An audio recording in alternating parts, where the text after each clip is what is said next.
ಜಗವೆಲ್ಲ ನಗುತ್ತಿರಲಿ ಜಗದಳವು ಎನಗಿರಲಿ, ಜಗನಕ್ಕು ನಾನಳುತ್ತಿರಲು ಎನಗೆ ಹಿತವಪ್ಪುದೇ ಅಂತ ಹೇಳ್ತಾ. ಬನ್ನಿ ಬಂಧುಗಳೇ, ಈ ದಿನ ಈ ಒಂದು ಸುಂದರವಾಗಿರುವಂತಹ ಭವ್ಯ ದಿವ್ಯ ನವ್ಯ ನವಿರಾಗಿರುವಂತಹ ಕಣ್ಣು ತುಂಬಿಕೊಂಡು ಕೂಡ ಸಾಲದು ಅಷ್ಟು ಸುಂದರವಾಗಿರುವಂಥ ಈ ಪ್ರಕೃತಿ ದತ್ತವಾಗಿರುವಂಥ ಬೆಟ್ಟ ಗುಡ್ಡಗಳ ಮಧ್ಯದಲ್ಲಿ ನಾವು ಯೋಗ ಮಾಡುವಂಥ ಒಂದು ಯೋಗ ಇಂದು ಒದಗಿ ಬಂದಿದೆ. ಇಂದು ಕೆಲವಾರು ಆಸನಗಳ ಬಗ್ಗೆ ನಾವು ತಿಳಿದುಕೊಳ್ಳೋಣ. ಎಲ್ಲಕ್ಕಿಂತ ಮುಖ್ಯವಾಗಿ ಇಂಥ ಒಂದು ಭವ್ಯ ವಾತಾವರಣದಲ್ಲಿದ್ದಾಗ ನಮ್ಮೊಳಗೆ ಒಂದು ಅಗೋಚರವಾದ ಶಕ್ತಿ ಪ್ರವೇಶವಾಗಿರುತ್ತದೆ. ನಿಸರ್ಗ ನಮಗೊಂದು ಅದ್ಭುತವಾಗಿರುವಂಥ ಶಕ್ತಿಯನ್ನು ಕೊಟ್ಟಿರ್ತದೆ. ಇಂದು ಕೆಲವೊಂದು ಸಿಂಪಲ್ ಆಗಿರುವಂಥ ಒಂದು ಕ್ರಿಯೆಯನ್ನು ಹೇಳಿಕೊಡ್ತೇನೆ. ಏನು ಅಂತಂದರೆ, ನಮ್ಮ ಶರೀರದಲ್ಲಿ ಚಕ್ರಗಳಿದ್ದಾವೆ. ಆಧಾರ, ಸ್ವಾಧಿಷ್ಠಾನ, ಮಣಿಪೂರಕ, ಅನಾಹತ, ವಿಶುದ್ಧಿ, ಆಜ್ಞಾ, ಸಹಸ್ರಾರ. ಆ ಶಕ್ತಿಯ ಸಂಚಲನವನ್ನು ಮಾಡುವಂಥ ವಿಧಾನ. ಮನಸ್ಸನ್ನು, ಕೈಗಳನ್ನು ನಾವು ಈ ರೀತಿ ಎರಡೂ ಎದುರು ಬದ್ರು ಅಭಿಮುಖವಾಗಿ ಇಟ್ಕೊಂಡು ನಿಧಾನವಾಗಿ ಉಸಿರು ತೆಗೆದುಕೊಳ್ತಾ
ಹೀಗೆ ಅಭ್ಯಾಸ ಮಾಡ್ತಾ ಹೋಗ್ಬೇಕಂದ್ರೆ ಇದಕ್ಕೆ ಸನಾತನ ಕ್ರಿಯೆ ಅಂತ ಕರೀತಾರೆ, ಭೂತ ಶುದ್ಧಿ ಕ್ರಿಯೆ ಅಂತಲೂ ಕರೀತಾರೆ.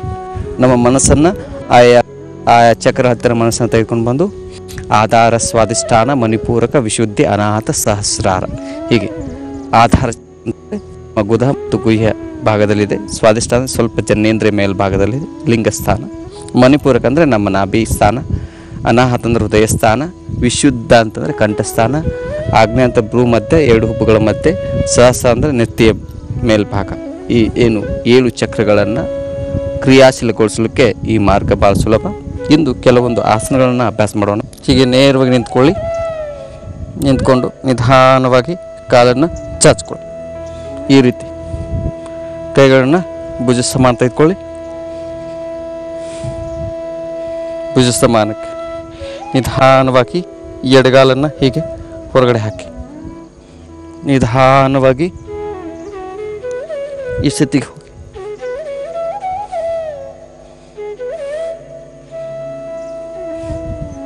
ಇದಕ್ಕೆ ತ್ರಿಕೋನಾಸನ ಅಂತ ಕರೀತಾರೆ.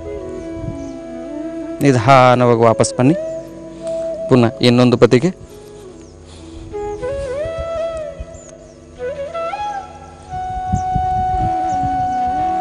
ದೀರ್ಘವಾಗಿ ಉಚ್ಛ್ವಾಸ ನಿಶ್ವಾಸ ಮಾಡು.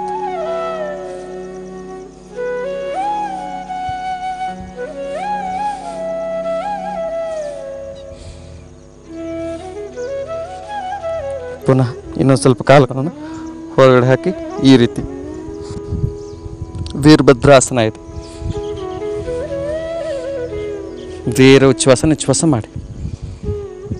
ಪುನಃ ಈ ರೀತಿ.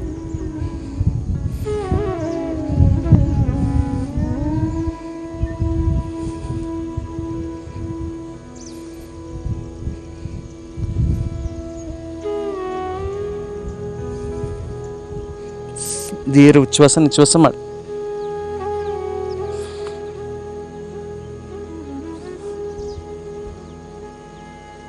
ನಿಧಾನ ಕಾಲನ್ನ ಒಳಗಡೆ ಹಾಕೊಳ್ಳಿ. ರಿಲ್ಯಾಕ್ಸ್ ಆಗಿಬಿಡಿ. ಪುನಃ ಕಾಲು ಸ್ವಲ್ಪ ಅಗಲಿಸ್ಕೊಳ್ಳಿ.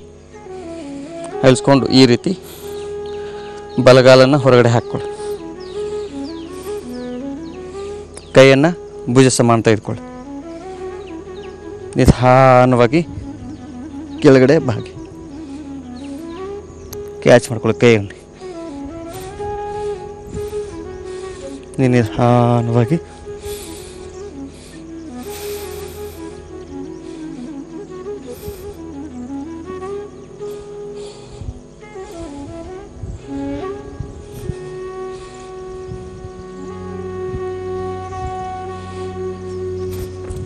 ರಿಲ್ಯಾಕ್ಸ್. ಈ ಒಂದು ಆಸನ ಏನು ಮಾಡಿದಾರಲ್ಲ ಇದಕ್ಕೆ ನಾವೇನು ಕರಿತೇವೆ ಅಂತಂದರೆ ತ್ರಿಕೋನಾಸನ ಮತ್ತು ವೀರಭದ್ರಾಸನ ಅಂತ. ಇದಾದ ಮೇಲೆ ನಾವೇನು ಮಾಡಬೇಕು ಅಂತಂದರೆ ಈ ಸ್ಥಿತಿಯಲ್ಲಿ ಬಂದು ಹೀಗೆ ಕ್ಯಾಟ್ ಸ್ಟ್ರೆಚ್ ಮಾಡಬೇಕು.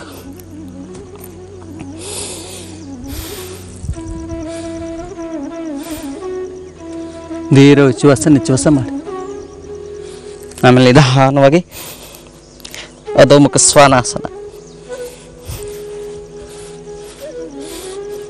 ಊರ್ಧ್ವಮುಖ ಶ್ವಾನಾಸನ,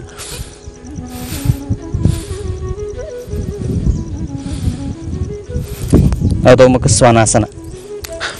ಜಂಪಾಗಿ ವಾಪಸ್ ಬನ್ನಿ. ಈ ನಿಧಾನವಾಗಿ ಈ ಸ್ಥಿತಿಗೆ ಬನ್ನಿ.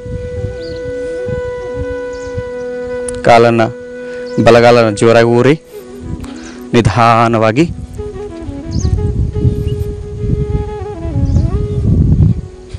ಈ ಸ್ಥಿತಿಯಲ್ಲಿ ಇರ್ರಿ.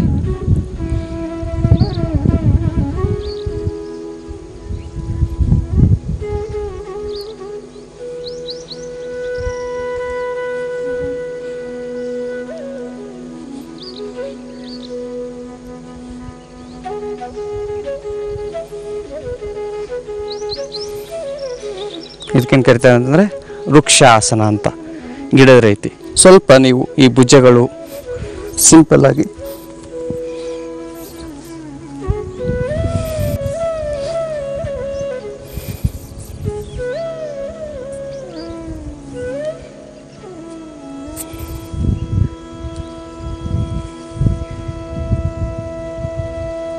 ಈ ರೀತಿ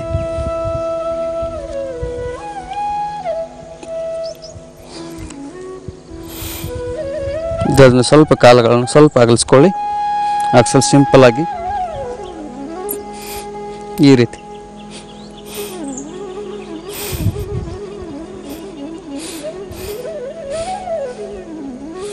ಕೋನಾಸನ.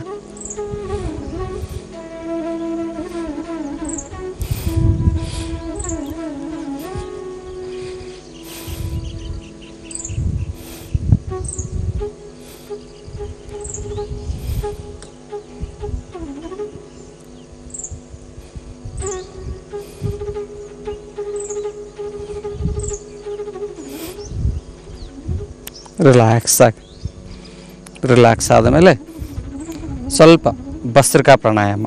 ಹೇಗೆ?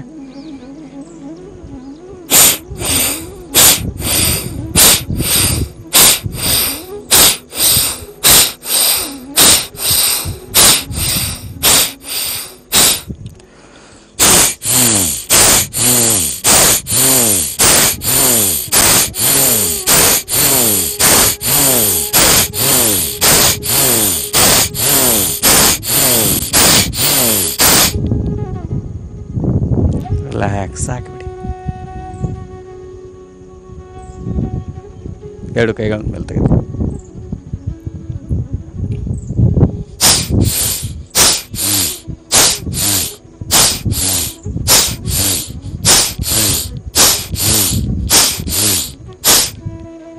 ರಿಲ್ಯಾಕ್ಸ್. ಸಂಪೂರ್ಣ ಶರೀರವನ್ನು ಸಡಿಲ್ ಮಾಡ್ಕೊಳ್ಳಿ.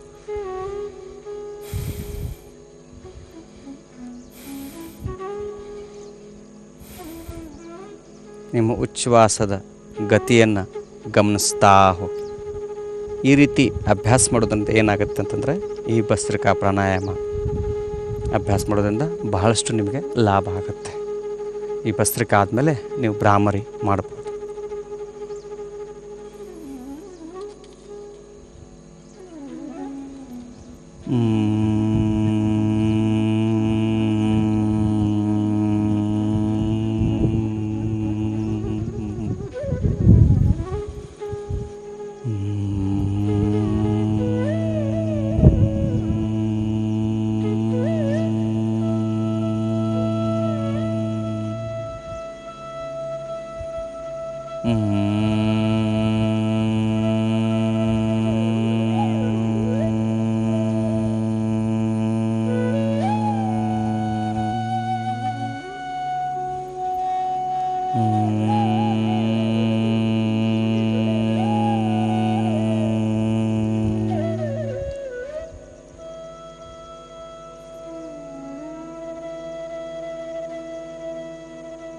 ಭಸ್ತ್ರಕ ಆದಮೇಲೆ ಶರೀರದಲ್ಲಿ ಏನಾಗುತ್ತೆ, ಹೀಟ್ ಹೆಚ್ಚಾಗಿರುತ್ತೆ.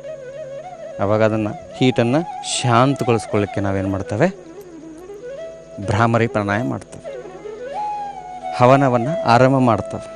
ಆರಂಭ ಆದಮೇಲೆ ಪೂರ್ಣಾಹುತಿ ಅಂತಿರುತ್ತೆ, ಅದನ್ನು ಮುಕ್ತಾಯಗೊಳಿಸೋದು. ಅದಕ್ಕೆ ಭ್ರಾಮರಿ ಪ್ರಾಣಾಯಾಮ.